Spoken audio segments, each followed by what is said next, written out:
You didn't notice, did you? You didn't notice when you pretended to be asleep in the car just to have your mother carry you up to bed for the last time. You didn't notice when you ran to the door and yelled "Daddy's home" after work and he picked you up and spun you around for the last time. You didn't notice when the rain washed away your chalk drawings on the sidewalk and you never went back out there to color hopscotch again. You didn't notice that when you dried off after you danced in the rain and jumped in the puddles, you started caring about makeup and hair getting ruined and you never went back out. You didn't notice that you hung up those plastic play phones and never opened it again. You had a real one now and it was not a toy but an addiction. You didn't notice that you put on your shoes after playing in the ball pits and you never took them off again. You didn't notice when you ate ice cream for the last time without counting calories in your head. You didn't notice when you had your last fight with your sister about who got the passenger seat before you started arguing about who got to drive the car. You didn't notice when you stopped believing in Santa Claus as the magic of Christmas was replaced with material wish lists. You didn't notice when you stopped believing in a monster that lived under your bed as it started to come out in the reflection of your mirror. You didn't notice when you went to field day for the last time, when you got your last participation trophy, when you kicked your brother's seat during a road trip for the last time,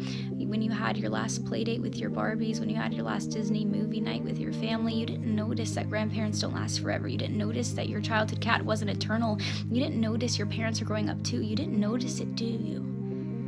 You didn't notice that you grew up, but you notice it now, don't you? You notice it every time you look in the mirror and you were shocked because your reflection doesn't look familiar. You look older, you look tired, you look like it's been centuries since you let your imagination run wild. You look like you don't even remember what it's like to be a child, and you notice that every time you look back at pictures and you notice how you were at the age that little you was always wishing for, and you notice how you never thought you would make it this far. Adulthood was as fantasy as the games you would play, but here you are, and you notice it now, don't you? The time goes by too fast.